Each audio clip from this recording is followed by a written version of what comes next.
नमस्कार किसान भाइयों, आशा है आप सभी कुशल मंगल होंगे। दोस्तों, आज तारीख है 28 दिसंबर 2024 और दिन शनिवार। किसान भाइयों, पिछले 24 घंटे से देश के विभिन्न हिस्सों में बारिश, ओलावृष्टि, आंधी और कहीं छिटपुट बारिश है, बूंदाबांदी, तो कहीं तेज बारिश है। तो इसकी गतिविधियां चल रही हैं। तो रबी की फसल में कहा जाता है कि जब बारिश हो जाती है तो मावट हो जाती है और ये बहुत फसल के लिए बहुत बेहतरीन होती है, फायदेमंद होती है। तो क्या है इस बारिश का असर, हम आलू के बारे में आपको जानकारी देते रहते हैं और आलू का किस तरह से आलू की फसल की देखभाल करें। इन दिनों प्रतिदिन आपके सवालों के जवाब के साथ साथ मंडी के भावों से आपको अवगत कराते हैं। तो आज जैसा कि बारिश हुई है, तो बारिश के बाद क्या फसल में कितने प्रतिशत नुकसान की आशंका है, कहाँ कहाँ नुकसान हुआ है और बारिश से क्या फर्क पड़ेगा, अगर कोई नुकसान है तो उससे कैसे बचा जाए। आलू की फसल में रोगों का प्रकोप अगर बढ़ता है तो उनका निदान कैसे किया जाए, उनसे बचाव कैसे किया जाए, और जिन जिन किसान की फसल में ओले की वजह से नुकसान हुआ है वो या चोट ग्रसित पौधा हुआ है तो उसका बचाव कैसे करें, चोट लगने से किन रोगों के आने की संभावना बढ़ जाती है। इन सभी बातों के साथ साथ भावों की भी चर्चा करेंगे। तो आइए शुरू करते हैं। मैं हूं आपका डॉक्टर के भारद्वाज और आप देख रहे हैं ब्रजरज कृषि फार्म यूट्यूब चैनल। सबसे पहले किसान भाइयों बात करते हैं आलू। अभी जो बारिश हो रही है और बारिश हो चुकी है और अभी आज और कल भी कुछ जगह पर संभावना है, तो क्या फर्क पड़ सकता है और कैसे बचाव करना चाहिए। अगर आप फतेहाबाद में भारी बारिश हुई है, कहीं कहीं ओलावृष्टि भी हुई है, कहीं बारिश फायदा लेकर के आई है तो कहीं काफी ज्यादा मात्रा में नुकसान हुआ है। किरावली, जगनेर, फतेहपुर सीकरी क्षेत्र में भी ठीक ठाक बारिश हुई है। यहाँ से नुकसान की खबरें नहीं है, लेकिन अगर पानी भर जाता है ज़्यादा दिनों तक आलू की फसल में तो फंगस अटैक की संभावनाएं बढ़ जाती हैं। हालांकि गेहूं और अन्य फसलों में ये पूरी तरह से फायदेमंद है, लेकिन जहाँ ओले पड़ गए वो सभी फसलों को में नुकसानदायक होती है किसान भाइयों। इसके बाद बात करें मथुरा की किसान भाइयों, तो मथुरा में कल एक ग्रुप पर एक फर्जी खबरों का मुखिया कह सकते हैं, मैं अब नाम नहीं लूंगा, पुराने वीडियो डाल करके ओलावृष्टि की सूचना दे रहा था। और जब तक वो सूचना दे रहे थे, मैं कुछ कहना नहीं चाहता, उनके विवाद में पड़ना नहीं चाहता। वो मूर्ख तो ओलावृष्टि की सूचना दे रहे थे और मैंने कई जगह फ़ोन करके अपने जितने भी लिंक हैं जावरे की बता रहे थे। वहाँ उस समय तक तो बूंदाबांदी भी नहीं हुई थी, बादल जरूर छाए हुए थे। उसके बाद 10-15 मिनट बाद बूंदाबांदी शुरू हुई और बहुत ज़्यादा कहीं पर भी बारिश की खबरें नहीं हैं, सिर्फ बूंदाबांदी की खबरें हैं मथुरा में ज़्यादातर जगह पर। उन्होंने किसी पुराने वीडियो को भी उन्होंने पोस्ट किया है। तो ऐसे लोगों से बचना चाहिए और मैं उनसे भी कहना चाहूँगा, भ्रामक खबरें फैला करके वो क्या हासिल करना चाहते हैं ये तो वही जाने, लेकिन इससे एक गलत सूचनाएं जाती हैं और किसानों में गलत खबरों का एक जो अगर जाती है तो उससे सिवाय एक विश्वास हटने से और कुछ नहीं होता। यूट्यूबर्स पे विश्वास हट जाएगा। हालांकि आपका विश्वास तो उनका विश्वास तो किसी को है नहीं, फिर भी आप लोग देखते हो ऐसे लोगों को। तो ऐसे लोगों से बचना चाहिए और ऐसे लोगों को इन भ्रामक खबरों को देने से बचना चाहिए, पुराने वीडियो डालने से भी बचना चाहिए। नहीं तो एक दिन ये होगा कि वो जहाँ जाएंगे वहाँ उनको लोग पीटने के लिए दौड़ेंगे। क्या किया जाए, अब उनकी आदत है। एमपी में भी मंदसौर में ज़बरदस्त बारिश हुई और मंदसौर की मंडी में तो जहाँ लहसुन वगैरह और इस तरह के किसान उत्पाद लाते हैं तो वो बहने लग गए और किसान दौड़ दौड़ करके अपने गमछों में उनको इकट्ठा कर रहे थे। इस तरह की परिस्थिति बन गई वहाँ पर। किसान भाइयों, राजस्थान में धौलपुर में अंधड़ के साथ बारिश हुई है, तो अंधड़ जहाँ जहाँ पड़ा वहाँ पर काफ़ी नुकसान हुआ, पेड़ वेड़ भी उखड़ गए और कभी कहीं कहीं आलू की फसल में भी भारी नुकसान की आशंका है। कहीं चना और गेहूं की फसल में ओले पड़ने से नुकसान है, बाकी के जहां सिर्फ बारिश हुई है वहां उनको फायदा है उन किसान भाइयों को। तो मिलीजुली प्रतिक्रिया है। राजस्थान के हनुमानगढ़, झुंझुनू, श्रीगंगानगर में ओले पड़े हैं और वहीं अजमेर, जयपुर, भीलवाड़ा में ज़बरदस्त बारिश हुई है। धौलपुर में आंधी के साथ कहीं ओले तो कहीं सामान्य बारिश की खबरें हैं किसान भाइयों। तो मिलीजुली प्रतिक्रिया कह सकते हैं आप। पंजाब में किसान भाइयों मिला जुला असर है, कहीं कहीं भारी बारिश हुई है और कहीं कहीं जो है हल्की फुल्की बरसात हुई है। तो जहाँ भारी बारिश हुई है वहाँ नुकसान की खबरें तो नहीं है, क्योंकि अगेती खुदाई चल रही है, 2-3 दिन खुदाई रुक जाएगी आलू की, बस इतना ही होगा। और बहुत बारिश से और कहीं कहीं तो खुदाई भी जारी है। हमारे कई सारे किसानों ने ये सब सूचनाएं हमें दी हैं। किसान भाइयों, बारिश, ओले, अंधेर के कारण जिन किसान भाइयों के पौधे चोटग्रस्त हुए हैं, किसान भाइयों, जैसे कि ओले पड़ जाते हैं, आपका आलू का पौधा चोटग्रस्त हो जाता है, तो वहाँ से एक बैक्टीरियल ब्लाइट या ब्लैक लेग डिसीज का खतरा बन जाता है, क्योंकि फंगस, नमी में फंगस ग्रोथ करता है और वो वहाँ से जहाँ चोटग्रस्त जगह है वहाँ से पौधे के अंदर एंट्री कर जाता है।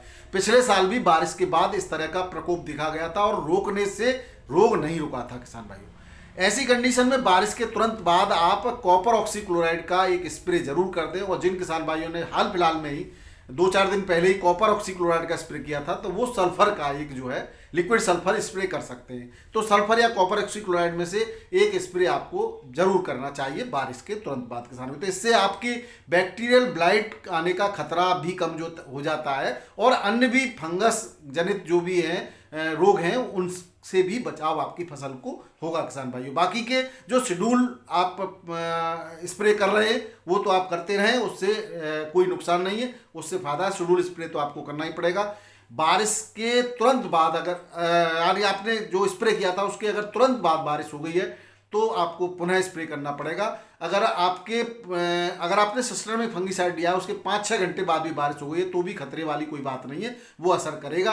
अगर आपने केवल कॉन्टैक्ट फंगिसाइड लिया था वो अगर 24 से 36 घंटे रह गया है तो वो भी अपना काम करेगा। किसान भाइयों, ऐसे किसान भाइयों को घबराने की आशंका कोई भी आवश्यकता नहीं है। आप लोगों के जो क्वेश्चन हैं उन्हीं के जवाब हैं ये सब चीज़ें सब, और आप सभी के लिए काम की जानकारी है, इसलिए मैं ये दे रहा हूँ।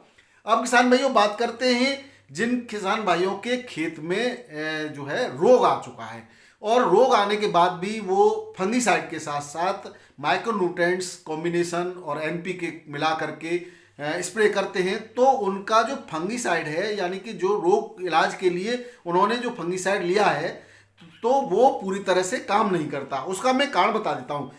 जो हम स्प्रे करते हैं सिस्टमिक फंगिसाइड या आप जो है स्प्रे के में पत्तियों के थ्रू कोई भी आप माइक्रोन्यूट्रिएंट्स यानी कि कोई भी पौधे को पोषक तत्व देना चाहते हैं तो एक बात बताइए, उसके अंदर जो छिद्र है पत्ती के अंदर जो स्टोमेटा है, जो रंध्र है, उसके अंदर जो स्थान है वो तो फिक्स है, वो छोटा बड़ा थोड़ी कर देंगे आप। और उसमें आपकी ज़रूरत के हिसाब से डोज बताई जाती है कि एक बार में स्टोमेटा कितनी डोज को ले सकता है। उसमें आपने क्या किया कि वो तो डोज दी पूरी, उसके साथ माइक्रोन्यूट्रिएंट्स और भी बहुत सारे सामान 4-5 चीज़ें मिला करके आपने दे दी। तो क्या वो सब चीज़ों को लेने के लिए उसका छिद्र जो है स्टोमेटा बढ़ जाएगा या उसमें जो जगह है पत्ती के अंदर वो बढ़ जाएगी? नहीं बढ़ेगी ना, आप समझ रहे हैं। जब वो नहीं बढ़ेगी तो आप भले ही वो कोई रिएक्शन नहीं की उसने, लेकिन उसकी मात्रा जो आवश्यक मात्रा थी वो तो कम गई, यानी कि जो आपने फंगिसाइड आपको देना चाहिए था वो फंगिसाइड की मात्रा उसमें पूरी नहीं पहुंची, तो उसके अंदर जो रोग घर बना चुका था, फंगस जो अंदर पनप रहा है, उसके बीजाणु जूस पोर्स अंदर डेवलप हो रहे हैं, वो उतनी कम मात्रा पर मरेंगे नहीं। इसलिए आपका रोग ठीक नहीं होगा। तो यहाँ न तो आपका रोग ठीक हुआ न उसको न्यूट्रिएंट्स प्राप्त हुए, तो दोनों तरफ से आपने नुकसान उठाया। बार बार कहने के बावजूद भी आपके ज़्यादातर प्रश्न ये होते हैं कि हम इसको मिला करके दे दें, उसको मिला करके दे दें। अगर भयंकर रोग है तो कुछ फंगिसाइड्स का कॉम्बिनेशन है, सिस्टमेटिक दो कॉन्टैक्ट हो सकते हैं, वो उसके बारे में मैं बहुत सारी जानकारी दे चुका हूँ, बहुत सारे वीडियोस मेरे चैनल पर उपलब्ध हैं। अगर आपको आवश्यक है तो उनको 2 बार 3 बार देखिए। किसान भाइयों, मैं कोई इसलिए नहीं कह रहा कि मुझे कोई लाभ होने वाला है, मैं इसलिए कह रहा हूं कि आपकी जानकारी बढ़ेगी और आप अच्छे तरीके से बहुत बढ़िया तरीके से अपनी फसल की सुरक्षा कर सकेंगे। ये जो आपने बहुत अभी मेरे किसान भाई से मैं मैसेज कर रहे थे, मैं उनको जवाब दे रहा था, उनकी फसल में माइक्रोन्यूट्रिएंट्स की कमी थी शुरुआत में, और माइक्रोन्यूट्रिएंट्स की कमी होने की वजह से अब मौसम का अनुकूलन आया फंगस का, तो फंगिसाइड ने अटैक कर दिया। अब उनकी फसल पर जो अभी मुझे दिखा रहे थे तो उनकी फसल पर माइक्रोन्यूट्रिएंट्स की भी कमी है, उस पौधों में पीले पड़ रहे हैं और अर्ली ब्लाइट भी है और लेट ब्लाइट भी अटैक कर चुकी है। और उन्होंने क्या किया कि माइक्रोन्यूट्रिएंट्स कॉम्बिनेशंस के साथ में रिडोमिल गोल्ड का उन्होंने किया, अब स्टार टॉप का स्प्रे किया है। अब स्टार टॉप भी किया आपने और माइक्रोन्यूट्रिएंट्स दे दिए, इतना हैवी फंगिसाइड दिया और उसके साथ माइक्रोन्यूट्रिएंट्स, तो पूरी डोज पौधा ले ही नहीं पाया, तो उसके पौधे के अंदर सिस्टम के अंदर चले जाते हैं फंगस के जो स्पोर, वो मरे ही नहीं। तो न तो आपके माइक्रोन्यूट्रिएंट्स का फायदा हो पाया और न आपके फंगीसाइड का फायदा हो। अब आपको उससे हैवी फंगीसाइड का कॉम्बिनेशन लेना है और उस पर स्प्रे करना, तभी आपका रोग खत्म होगा। एक स्टेज के बाद वो तने में चला जाता है, तने के बाद ट्यूबर्स में चला जाएगा, फिर कोई ताकत आपकी फसल को बर्बाद होने से नहीं बचा पाएगी। तो किसान भाइयों, ऐसी कंडीशन में जब रोग अटैक कर चुका है तो किसी भी माइक्रोन्यूट्रिएंट्स, एनपीके, किसी भी फर्टिलाइजर का प्रयोग फंगीसाइड के साथ नहीं करें, किसी पीजीआर का भी प्रयोग फंगीसाइड के साथ नहीं करें। ब्लाइट जो आ गई है, जिनके रुक नहीं रही है, वो रिडोमिल गोल्ड ले लें 500 ग्राम, इसके साथ मेटालेक्सिल 50 ग्राम मिला लें। वेंडामाइसिन एंटीबायोटिक है 250 ml ले लें और इसके साथ कीटनाशक थायोमिथेक्सिम 100 ml लेकर के स्टिकर के साथ प्रति एकड़ में स्प्रे कर दें। तो आपका ये रेडोमिल गोल्ड जो है अर्ली ब्लाइट के साथ साथ लेट ब्लाइट को भी रोकने का काम करती है। इसके अतिरिक्त एजॉक्सिस्ट्रोबिन ले रहे हैं आप, थोड़ा सा लिक्विड में आता है, जेल आता है 18.2% प्लस फ्लूकोनाजोल आता है 11.4%। सस्पेंशन कंसंट्रेट यानी कि ऑयल बेस्ड है ये, उसमें इसका कंसंट्रेट मिला, इमल्सन बना हुआ है, इसको लेंगे तो इसके साथ थायोमिथेक्सिम ले सकते हैं 100 ml और मैंगोजेब भी इसमें 250 ग्राम से ज़्यादा नहीं मिला लेंगे, एविक नाम से आता है तो उसकी 250 ग्राम पुड़िया और एक एंटीवायरस ले लेंगे, इसको प्रति एकड़ में स्प्रे कर देंगे, तब भी आपका अटैक जो है वो रुक जाएगा और सही हो जाएगा। इसके अलावा और भी हैवी फंगीसाइड्स इसके बाद शुरू होते हैं। धानुका की किरारी है, अगर नहीं रुक रहा है तो आप धानुका की किरारी का आप स्प्रे कर दीजिए, थोड़ा महंगा जरूर पड़ेगा लेकिन अगले 18-20 दिन तक के लिए वो आपकी फसल को सुरक्षित कर देगा, तो इनका आप स्प्रे कर सकते हैं। निश्चित रूप से आपकी फसल में रोग रुक जाएगा। इसके साथ जब रोग आ रहा है तो कोई भी micronutrients, fertilisers, antibiotic, PGR, antibiotic ले सकते हैं, पीजीआर नहीं लेंगे आप। अब कुछ आपके प्रश्नों की अगर हम बात कर लें तो वीरेंद्र कुमार जी हैं, वो कह रहे हैं कि 60 दिन की फसल पर क्या करें, पीले पड़ रहे हैं। तो पीले पड़ने के कई कारण हैं, मैं आपको लिंक दे दूंगा पीला पड़ने पर क्या क्या। तो पीले पड़ने के पहले जड़ को चेक करें, अगर जड़ सुरक्षित है तो आप कैल्शियम नाइट्रेट का आप स्प्रे कर सकते हैं। कैल्शियम नाइट्रेट यारा लीवा की भी आता है कॉम्बिनेशन, उसको आप 10 से 15 किलो प्रति एकड़ फेंक के भी दे सकते हैं। तो 60 दिन पर यही देना चाहिए। यूरिया नहीं दें क्योंकि यूरिया से फिर फंगस अटैक का खतरा बन जाएगा। इन दिनों मौसम खराब हो रहा, बारिश, नमी है, तो फिर वो फंगस अटैक होगा। आलू में चेचक है तो मैंने एक चेचक के लिए एक वीडियो बनाया हुआ है, उसका मैं आपको लिंक दे दूंगा और उसमें आप जरूर देख लें, नहीं तो आप वीडियोस में जा करके आप जाएंगे, डिस्क्रिप्शन में भी जाएंगे तो उसमें भी लिंक दिया हुआ, वहाँ पर भी आप देख सकते हैं। कॉपर ऑक्सीक्लोराइड का आप स्प्रे करें और कॉपर सल्फेट यानी कि नीला तोता 500 ग्राम प्रति एकड़ पानी के साथ चलाएं तो चेचक में लाभ होगा। फिटकरी भी आप चला सकते हैं 5 किलो का डेला लेकर के और पानी की धार पर रख दें और जितना यूज हो जाए उतना यूज कर लें, उसके बाद उसको फिर से आगे चलाएं। लेकिन फिटकरी और नीला तोता एक साथ नहीं चलाएं, दोनों अलग अलग समय पर आपको चलाने हैं। अजय कुमार जी कह रहे हैं कि ट्राइकोडर्मा, हाँ एक बात और, ट्राइकोडर्मा विरिडी का भी आप प्रयोग कर सकते हैं। कोई भी केमिकल इंसेक्टिसाइड या फंगिसाइड नहीं देना है। ट्राइकोडर्मा विरिडी भी आप 2 किलो प्रति एकड़ पानी के साथ घोलकर गुड़ में 200 लीटर के ड्रम में घोलकर 24 घंटे रख दें, उसके बाद पानी के साथ चला दें तो भी चेचक में लाभ होता है। सबसे ज़्यादा लाभकारी है ये, तो ये भी आप कर सकते हैं। ये अजय कुमार जी का क्वेश्चन है। एक जानो बांग्ला चैनल है, शायद उनका आईडी है, उससे उन्होंने मैसेज किया है 35 डेज की पोटैटो है उनका और उन्होंने ट्राइकंटेनॉल और ह्यूमिक एसिड 35% लगाना चाहते हैं या लगा दिया है। कोई दिक्कत नहीं है, आप बढ़िया तरह से लगा सकते हैं। प्लांट ग्रोथ प्रमोटर है ये ट्राइकंटेनॉल्स और फसल में बढ़िया खाता है। ह्यूमिक एसिड भी प्रमोटर है, आप दोनों को चला सकते हैं, इसमें कोई दिक्कत वाली बात नहीं है। विकास प्रताप सिंह जी कह रहे हैं फोलियो गोल्ड के साथ एनपीके। अब आप समझ गए होंगे विकास प्रताप जी, आपके क्वेश्चन का आंसर हम दे चुके हैं। तो आप कोई भी इस समय सिस्टमिक या कोई भी फंगीसाइड, सिस्टमिक फंगीसाइड के साथ स्पेशली कोई भी माइक्रोन्यूट्रिएंट्स का प्रयोग आप न करेंगे तो बेहतर रिजल्ट प्राप्त होंगे आपको। अब थोड़े से भाव की भी चर्चा कर लेते हैं क्योंकि भाव के लिए वीडियो दिया जाता है। आज दिल्ली आजादपुर मंडी में 99 गाड़ियां हैं टोटल और जिसमें 68 बैलेंस बची हुई हैं, यानी कि नई केवल कितनी गाड़ियां हैं, 31 गाड़ियां हैं। चिप्सोना की 8 गाड़ियां हैं, 1200 से 1300 रुपये पैकेट में चल रहा है बढ़िया क्वालिटी का। हल्की क्वालिटी का वही 850 से 1100 रुपये पैकेट के रेट में। सूर्या की 7 गाड़ियां 1500 से 1600 रुपये डिमांड वाला, और बिना डिमांड वाले के तो अब कोई रेट नहीं। 3793 की 14 गाड़ियां 950 से 1050 के रेट है। LR की नए आलू की 5 गाड़ियां पंजाब से, और पंजाब के रेट है 800 से 1100 रुपये पैकेट के। गुल्ला बिक रहा है 850 से 900 रुपये पैकेट में। नया पंजाब से जो सफ़ेद आलू आ रहा है पुखराज वगैरह, वो 750 से 800 रुपये में बिक रहा है। जहांगीराबाद का 850 के आसपास बिक्री हो रहा है। संभल की 40 गाड़ियाँ हैं, वो 850 के आसपास वो भी बिक्री हो रहा है। और हल्के फुल्का 750 के आसपास बिक्री हो रहा है। बाराबंकी मंडी में पुराना आलू चिप्सोना बिक रहा है 22-23 रुपये किलो, ये रेट से लगभग चल रहा है। हल्की क्वालिटी का 20-21 रुपये भी बिक जाता है। सफ़ेद नया आलू 1500 से 1600 रुपये क्विंटल, और हल्की क्वालिटी का 1350 से 1400 1450 रुपये क्विंटल के रेट से बिक्री हो रहा है। फरुखाबाद की 7 नंबर मंडी में खुला आलू 1301, 1341, 1351 बढ़िया क्वालिटी का, और हल्की क्वालिटी का 1251 से 1300 रुपये क्विंटल की रेट से बिक्री हुआ। वहीं हुंडा बिक्री जो हो रही है 90 से 100 गाड़ियां हैं पैकेट में, वो 651, 681, 701, 721, 731 और जो है ये इस रेट से 53 केजी के पैकेट में यहाँ पर बिक्री होती है। और जो पैदावार है 70-75 दिन के आलू की, वो 35 से 40 पैकेट की पैदावार आजकल फरुखाबाद के आसपास के गाँव के किसान की निकल रही है। किसान भाइयों, 90 से 100 गाड़ियां हैं फरुखाबाद में। ठटिया मंडी की बात करें तो सफ़ेद आलू 685 से 710 रुपये पैकेट में, लाल आलू 761, 851, 821, 831 के थोक के रेट से बिक्री हुआ है। ये इस अलग अलग थोकों के रेट हैं।